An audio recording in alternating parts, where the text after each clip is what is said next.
Hey guys, Andy here, and I'm here to bring you all things mundane and makeup related. If that's your vibe, I'd love it if you would subscribe to be part of my little slice of the internet. And in today's video, we have my December palette roundup. These are the palettes that I used strictly in December, and if you want to see all 18 palettes that we used, then let's go ahead and just get on into it.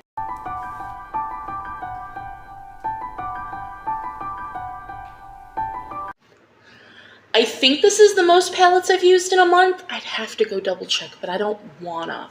But we used 18 palettes this month because I was trying to finish my No Pan Left Behind, which was you either already saw it or it'll be coming in a day or two. You'll see it in like 3 days. So my No Pan Left Behind roundup video. So you will be seeing these palettes again, plus like 30 more. So be prepared for that video where we talk about these palettes more in depth. Today is just to talk about the palettes I used in December. So starting with, and let me reopen my drawer because there's a few of these palettes that are going back in the drawer because I still have to use them. In spot number 18, we have Milani's Gilded Most Loved Mattes, which I tried to link this. Any palettes that I can link will be linked down below. Milani no longer sells this. This is no longer available, and that breaks my heart because I only have, well, now I have 3 because I have a colorful all matte palette, but I only have 2 like neutral all matte palettes because I don't need all matte palettes, but this is so good. This is in spot number 18 because I'm only working on one shade. I'm working on this one right here, Busta Mauve. And so it's the only shade I've used in the palette. I've used this palette 2 times in the month of December because I just started working on it here in December. So that's the only reason it's in spot number 18. I love this palette. I love this formula. If I had used the palette as a whole, or if I had used it more, it might be up higher. So in future months, this might rank higher. But just for this month, I'm ranking it this low. In spot number 17, we have my Natasha Denona Sunset palette, which I'm also working on this in a project, of course. And I'm trying to No Pan Left Behind this palette, and I've used pretty much all of the brown shades. I think I've only used those 4. I might have also used this one in the center. I haven't used any shimmers. I've only used the mattes as like a companion palette when I've needed to deepen up a look or needed a matte. So I still want to do a look just using this palette, which I haven't done yet, but I've just used a couple shades, which is again why this palette is so low. I used this twice in the month of December, but I like the matte formula in this. It's really nice, so that is why that one is where it is. In spot number 16, we have my Colourpop Just My Luck palette. I created a green look with this and the next palette, and I just didn't like how the look came out, which is why this is so low. I only used from this palette this green shimmer and this green shimmer because, again, I needed a No Pan Left Behind this. So that's why this one's so low. I really love this green palette. I use it every St. Patrick's Day because I love it so much. But I, again, just didn't like how this look came out. So I'm going to rank it low because the look was just, for green looks, as far as green looks go, it just wasn't my favorite. So in spot number 15, the palette I used with it was my Blood Money palette from Jeffree Star, which I'm working on. And I used this for the mattes, and I think I used a couple shimmers, and I do like this palette, and I used this palette for more shades, which is why I ranked this higher than the Colourpop palette, because this palette was the majority of the look, but I didn't like the look, so it's going to be ranked low. In spot number 14, we have the Nomad, I said that weird, Nomad Verona Amore y Morte, the Love and Death palette. So I specifically, this month, only used this side, the death side. And I will say this side performs exceptionally better than the pink side, but I will still stand by the mattes are absolutely wonderful and the shimmers suck, which is why this is ranking so low, because the shimmers are garbage. Granted, this side is so much better and so much easier to work with than the pink side, but it's just still not a good palette. And you will be seeing in January a repressing video of me repressing the shimmers, because I got a comment on someone wanting me to do that. So, because worst case scenario, it doesn't, because I'm not going to use them. So if I repress them and it doesn't turn out well, I'm still not going to use them. So that'll be coming in January. In spot number 13, we have, and this is on my eyes today, the Gourmande Girls and Ladybug Glow El Camino palette.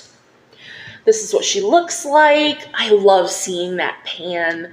This was my A shade for the Alphabet Project pan, and so in my look today, I have this gray, this black, this gray shimmer, and this purple shimmer. I have another palette on my eyes too, which we'll get to, but I used this palette 4 times this month to finish No Pan Left Behinding it. I will say, I love the mattes in this palette. The shimmers are fine. You could have left out this gray and it would have been great. But these are good. They're duochromes, they're nice, but the mattes are so good. Oh my God. But it just, from here on out, it's really just color story and how my looks came out on where I'm ranking it. And this is ranking so low because I really just did a whole bunch of looks to No Pan Left Behind it. I'm so sick of looking at this palette. I loved it so much, but I'm just ready to get it out of my drawer. I don't want to look at it anymore. I want to take a break from this palette. So, in spot number 12, we have the Natasha Denona Retro palette, which looks like this. This created such a beautiful look. And literally, I wrote in my little notes here, just great. This is just, for me, in the ranking that we're doing, middle of the road. It was beautiful. I love the look that I created with it. And the color story is nice. And that's all I have to say about it. It was nice. It was pretty. And I liked it. In spot number 11, we have the Going Coconuts palette. This and the next palette, I created a look together. For this palette, this is what my Going Coconuts looks like. As you can see, I have changed it up. I only used these 3 purples, which actually come out very pink. So it was fine. It was nice. I just, compared to the other palettes in the ranking, I liked the other looks that I did with the other palettes more. And the other palette that I used in this look, I like that palette better, is why this is where it is. The purples were fine. They were nice. I think all 3 of those purple shades come from the It's My Pleasure palette that I decluttered, if I'm not mistaken. So in spot number 10 that I used with that palette is the Huda Beauty Wild Jaguar. I think I had to use this matte. I can't remember off the top of my head, but I know I had to use these 2 shimmers, and they were stunning, gorgeous. The shimmers in this palette are chef's kiss. That's literally what I wrote. Chef's kiss. And it just went so perfectly together. Like I said, the look came out more pink. I thought it was going to be a purple look, and it came out pink. But other than that, the look was very pretty. Then we have, I did a blue look with the next 2 palettes. We have the Natasha Denona Pastel palette, and I ended up using these 3 shades here. Gorgeous. Absolutely gorgeous. This is such a good matte teal, like tealy blue. So I love every shade in this palette, but this stupid pink. It's gross and ugly and I hate it. But this was very nice. I loved the blue look that I created with these two palettes. So I just like the next palette better because I hate this pink. This pink is thick and chunky, even though I didn't use it this month. I used it last month. But I know that I hate this pink, so I'm going to rate this palette lower than the next one, which is the Natasha Denona Trio Chrome. And I used this dark matte, this light matte, and then the Trio Chrome shade, which the mattes are great. I love the mattes in this palette. The Trio Chrome isn't, you know, the most crazy, you know, and that's what everybody said about this palette. But it is shifty on the eyes, and I liked it. It was pretty. This is a nice little blue palette, and I like it. The look that these made was actually very cohesive and very pretty. In spot number 7, we have my Jeffree Star Blue Blood palette, which looks like this. I do have 2 pans. This is my Doo Doo Pan My Battleship palette. This was the December Bingo of Shame palette. So I did a palette bingo on this palette this month, and the look turned out so pretty. And it used shades together that I would not pair, which is the whole point of a palette bingo. But I've been working on this palette for a year, and that was really refreshing to do.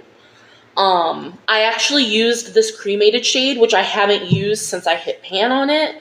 So that was really nice. And it just, the only shimmer I got was Crystal Flesh, and I put that all over the lid, and I don't do that with shimmers. Like today I have 4 on my eyes. I usually do 3 to 4 shimmers, so it just challenged me to think about a different way to do a look. And it was just really refreshing to do. So I really liked how the look came out. In spot number 6, 5 and 6 I also used as a look together. 6 is the Colourpop Wine and Only palette. And this is my new one. I refreshed this palette from the Colourpop mystery box. So I love the depth in this palette. I think the only shade I had to use was the center shade. I could be mistaken. I know I used the center shade for sure, but I love the depth that this palette creates. It's probably one of my top favorite Colourpop palettes just because of the depth. It is beautiful, gorgeous, and I love her. And then the palette I used with it was the Colourpop Strawberry Shake palette. And now this shade, Maraschino and Big Gulp here. Yeah, those 2 shades come from the main Squeeze palette, but otherwise, everything else is the same. And I used this shade down here, which is Daiquiri. That is a gorgeous red. I don't know where I've been missing this red, but it's beautiful because if you're not new here, I love red shades, and I feel like they're very hard to find, like actual reds that don't blend out to pink and don't blend out to orange, like actual reds, and this is one of them. It's the shade Daiquiri. It's beautiful. The look came out very nice. In spot number 4, which is also on my eyes today, it is the Beautymoon Cosmetics in collaboration with Eyescream Beauty Box, their Hope and Bloom palette. This was in the October box for breast cancer awareness. I used this twice this month to finish my No Pan Left Behind. And on my eyes today, I used this purple, which is what's blending everything out, and then these 2 shimmers, which are in the inner portions of my eye. The mattes in this palette are very blendable, but they're pigmented, and I love them. The shimmers are so stunning and foiled. The only one I don't like is this shade here, which is Clarity, because it's more of a satin. The rest of the shimmers are foiled and pigmented and shifty, and that one's just so unnecessary. This shade Hope is like a multi-chrome I don't even know the words to describe it. It's so beautiful. But this palette is gorgeous, and I love it so very much. And I think I said I used it twice this month. In spot number 3, for 4, 1, 2, 3, 4, I sat here for like 20 minutes. Like, how do I rank these? Because I love them all.